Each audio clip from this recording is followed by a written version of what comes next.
My name is Greg Bogosian, and I love everything about New England. Each week, I travel the region with my film crew searching for adventure. And along the way, I visit the places and the people that make New England extraordinary. This is New England like you've never seen it before. This is the New England Traveler.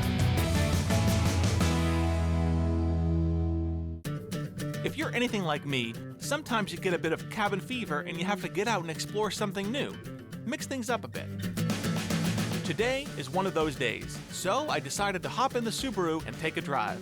For me, mixing things up is taking me north from my hometown near Boston to Portland, Maine. Known for its historic waterfront and amazing lobster, Portland is a classic New England coastal town that I can't wait to discover. But first, I'm going to need a little caffeine fuel to get me started. In doing my research about the city of Portland, I found Tandem coffee roasters. It seemed like the perfect place to start my Maine adventure.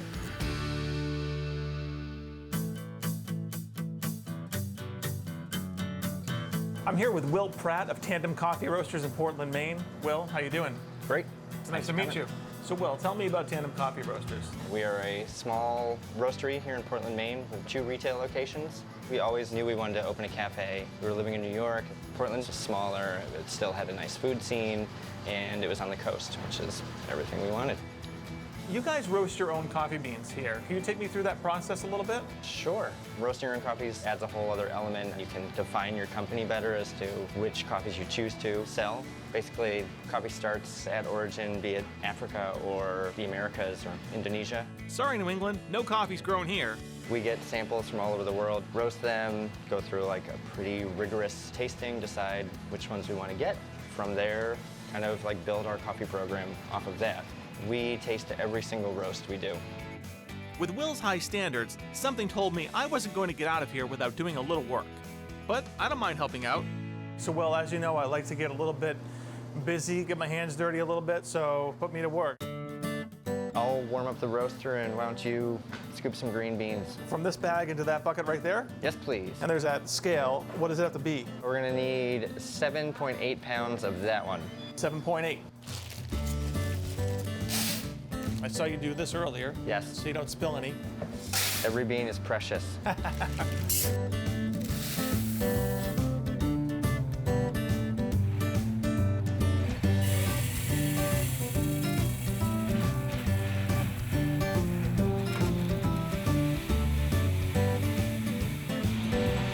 So you get them to do a certain color. Yeah, sight, smell, sound. The sound of the machine. The way the beans sound in there, you'll hear when we hit first crack, you'll hear lots of sounds. Oh, cool. Happening. I hear that now. It's like popcorn. Yeah. Whew. Now these beans must be really hot right now. Over 400 degrees. Wow. So, but cool them down in about 4 minutes. They're ready to bag? Pretty much, yeah. All right, bag away. That's a very generous pour. 502. Well, it's not that bad, right? It's good for them. After learning all about the work that goes into a cup of coffee, I was anxious to start drinking some myself. So I sat down with Will and Emily to learn how to taste a cup the professional way. After all, in New England, we don't grow our own coffee, but we do take it very seriously. Almost as seriously as we take our own sports teams. So this is the cupping process. Yes, indeed. What is cupping? All right, so this is the coffee professionals' way that we taste and evaluate coffees. Start with the ground coffee. First thing you want to do is get the dry fragrance. So stick your nose right in it and give it a good shake. Any notes? It smells like coffee. Perfect. All right. So the next thing is we get everything wet. It's good. Very good. Get down really close and you're gonna get the aroma. Should be getting some different notes here. Yeah, you're right. Okay. Next, we're gonna break the crust. You've done this before. So you don't want to go too deep, and you want to slurp as loud as you possibly can.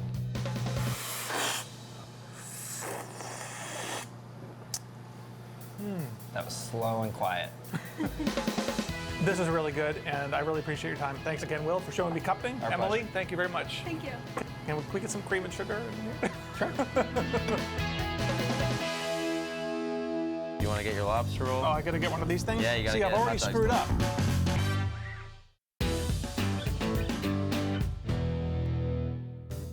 Will Pratt and his team at Tandem Coffee Roasters got my Portland trip off to a great start.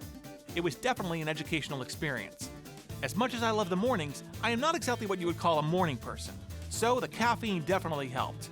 Now, it's on to my next stop, Portland Lobster Company. You certainly don't need to look very far in Portland, Maine to find lobster, but I came here looking for the best, most iconic of all lobster shacks, and I think I found it.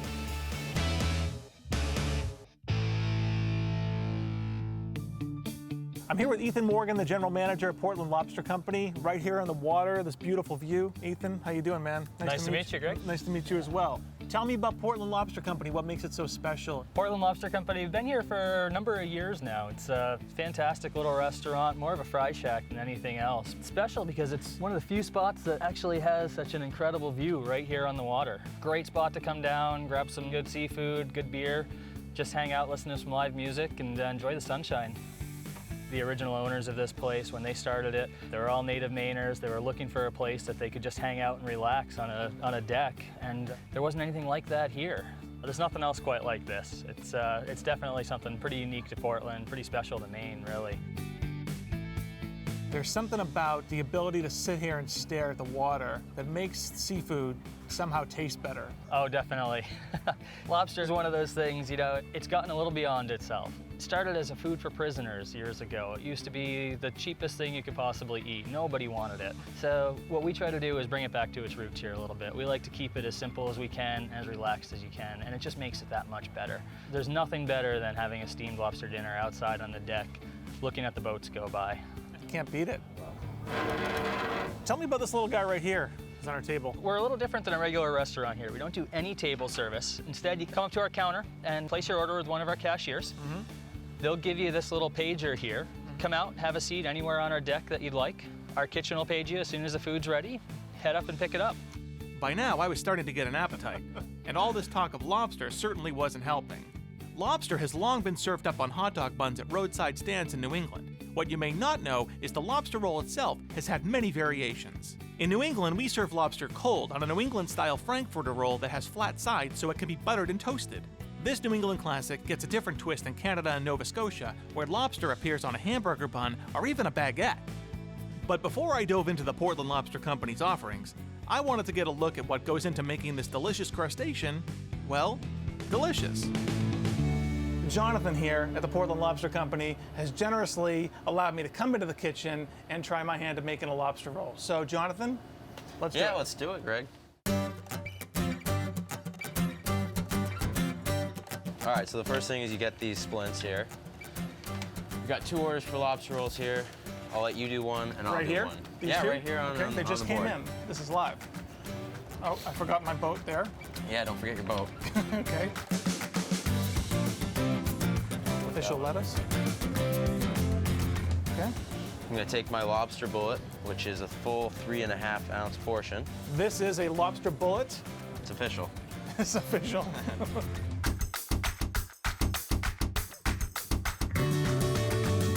You want to fluff it up a little bit. Fluff too. up the lobster itself? Yeah, of course. You always got to fluff it. Look at that. I mean, come on. Yours looks better. Okay, so, but. No, I mean, for your first time making a lobster okay. roll, that's pretty good. Fries. I forgot about the fries. Yeah, here, go ahead. Go for it. Oh, I didn't get that big of a scoop. Yeah, you got to give them more than that. Right on top? Right on top On of the the sides? fries. On the yeah. top? Middle? Well, like this? wherever you want. Upside down? Okay. No, not upside down. Okay. All right, last but not least, you got to give everybody coleslaw. Love coleslaw. That's all there is to it? That's all there is to it. The same Portland Lobster Company. Get cracking. After I earned my dinner by working in the kitchen, I finally got to sit down and enjoy what Portland Lobster Company is famous for. A New England classic. Ladies and gentlemen, the lobster roll.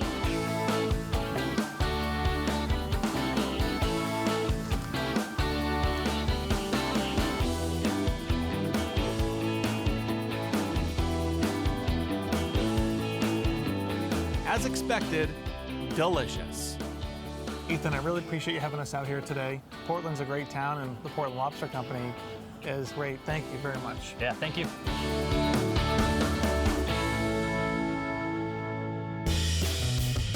Is it gonna break on me? No, it's fine. All right, I'm making a nice thin crust pizza. Okay.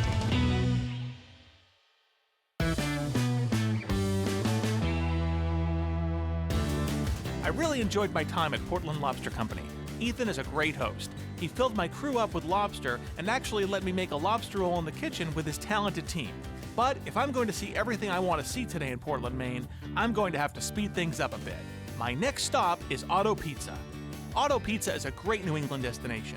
There are many locations in Massachusetts and Maine, but today I am meeting up with Vinny Lobello at their store at 225 Congress Street.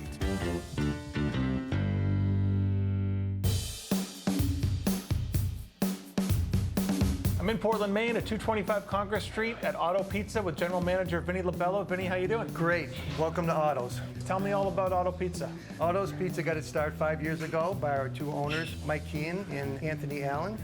They come from diverse culinary backgrounds, and they started to talk about their backgrounds and their food ideas, and the conversation came around to pizzas. And at that point, they decided they wanted to take pizza seriously and to the next level, not like the traditional places that are in existence. When I came into Otto a little while ago, I noticed the building is beautiful, and once you get in here, it's really cozy and comfortable. So did they design it themselves? Yes, they completely designed this themselves. They do a great job with making it a nice, intimate feeling. What goes on in the kitchen on a typical day at Otto? Back of the kitchen, we're making product early in the morning, throwing our own dough, proofing our own dough, doing all the prep with the local produce that's delivered daily, topping our pizzas with different toppings, unique toppings. Like right here in front of us is our most famous pizza, our mashed potatoes, bacon, and scallion pizza. This is really what set us apart from the rest of the world. We're unique where we only serve pizza. Mike and Anthony have concentrated on pizza. That's our focus. Again, creative toppings, non-traditional. People come in here and rave about our pizza. I find that people sharing pizzas, very social, and they start to share stories. And it's just, Otto's is a great place to unwind, catch up with friends, and truthfully, to make other friends while enjoying delicious pizza. The Italian immigrants who brought pizza to the United States in the late 19th century sold it on the streets for 2 cents a slice. I can't imagine they were thinking about putting mashed potato, bacon, and scallion on a pie. When I was a kid, we had like 2 choices, cheese and pepperoni. And if you wanted to go crazy, you got extra cheese and extra pepperoni. Today at Otto, you can get all your classics, but it's the unique taste that keep you coming back. Grab a bite of that. Have a slice. Okay. Are you gonna have one with me? Oh, of course, I love this. How's that? That's awesome. That's what we're all about, unique toppings, unique pizza, unique crust. Can I go make one like that? Definitely, go back in the kitchen, we'll give you an apron and throw some dough. All right.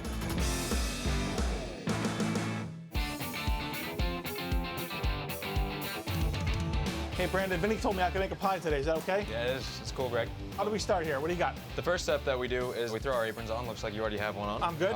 The next step is you take the dough out of the dough tray Okay. with the scraper. Put the dough in the flour bowl. All right. Just put it in the flour bowl, flip it over a couple times. How much flour? Just enough to cover both sides of it. Smooth side goes down? Yep, the sticky side up. Okay, you know, I made pizza before. I'm not a complete novice. All right, so what do you do from here? Take the dough, since it's thin crust, we start in the middle. We start pushing down in the middle with Okay. our palms. Okay. And then once you have a pretty sizable crust, like you do right now, we hand stretch it. Okay. So you take the dough and you just start Like this? stretching it on the table, yes. See, I was going to do it my way, and that's not it's the Otto way. Yeah, it's completely different. Can I throw it up? Yeah, go for it. All right. Ah! And you can just throw it right on the peel. Right on the peel? Yep. This is a pizza peel? It's a pizza peel, yep. All right, I was going to call it a stick. I've been out of practice for a while. Put olive oil and pepper on it. Take the brush. I've never done this before. It's very particular to this pizza. You take the pepper, sprinkle it up high, and the next part is we put the toppings on the pizza. First things first, we put Asiago on all of our pizzas. It's that cheese in that bucket right there. And next, the mashed potatoes. Right in the middle? Yep, right in the middle. Start crumbling them around the pizza. I don't think I ever was allowed to play with my food like this. The next thing that we do is we put heavy cream on the pizza. Heavy cream? Oh, Put it just like the oil. how much bacon? Just grab a handful, just even coverage around. How am I doing so far? Doing great. Open up the oven, put it right in the front. Right, front, and center. That's a pizza. Thanks, man. No problem. Otto Pizza is one of those places that you always want to go back to. It's a great place to grab a quick slice to go or sit down and reconnect with family and friends over a pie. With 9 locations and growing, this company is on its way to becoming a New England icon. It's already established itself with some of New England's toughest food critics as having the best pizza in New England, and it is definitely a place I look forward to visiting again. If you want to go crazy, we could add whipped cream on top. Let's go crazy.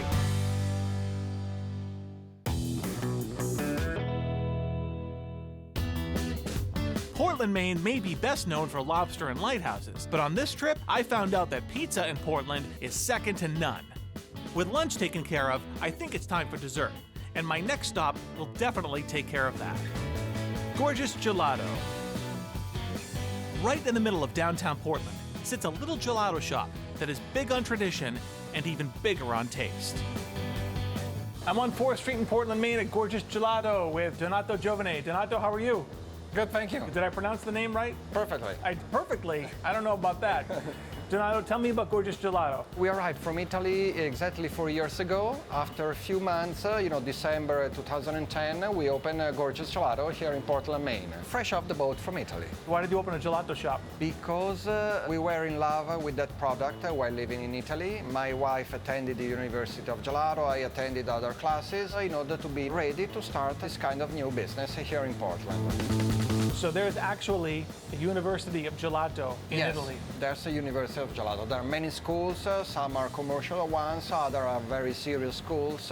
Usually it's called the art of gelato, but gelato it's a science. There are so many components, liquids, fats, solids. They have to stay all together and give a delicious result. Under a chemical and physical point of view, it's very, very difficult. That's why it's called usually art, but it's a real science.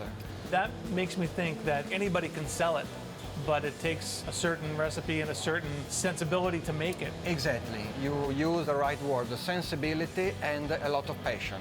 Sometimes in Italy we say, if you use your hands, you are a good worker. If you use your hands and mind, you are a good artisan. If you use your hands, mind and heart, you are an artist. That's fantastic. Which one do you consider yourself? I'm just a husband. Just the husband. That's nice. Because my wife is a gelato maker. Okay. Wait a minute. His wife makes the gelato? I haven't even seen her today. Are we not making any gelato? What are we gonna do for the rest of the segment? Hold on. I think I hear Donato's wife and partner. There she is. And this is how they make the gelato. What is it that makes Gorgeous Gelato different from other gelato places? Well, we use the hot process. It means we have particular machines called hot mixers. Hot mixers? Exactly, where you pour the milk, the heavy cream, different kinds of sugars, and it goes quickly to 185, 190 Fahrenheit, and then quickly drops to 40, 42 degrees.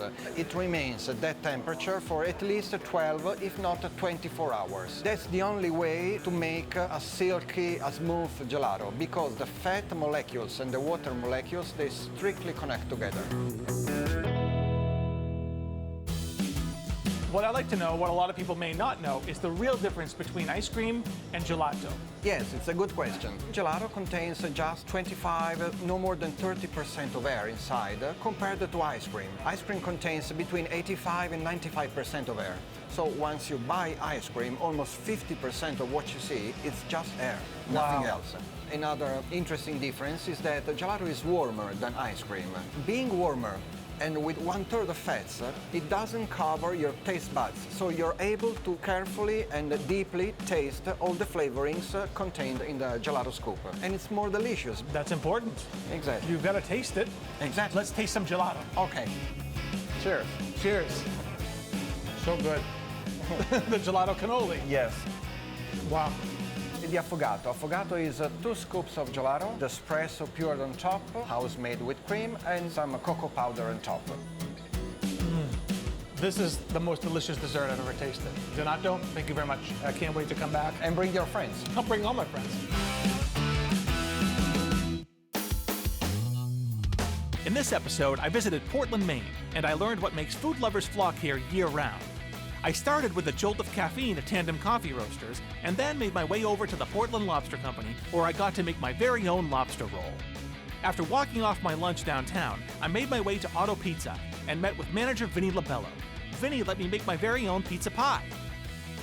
I topped off the trip at Gorgeous Gelato, where Donato Giovane and his wife Maria Grazia showed me how they keep Italian tradition alive by making the very best gelato. I hope you enjoyed this food adventure episode and that you join me on my next adventure. I'm Greg Bogosian. I'll see you next time on The New England Traveler.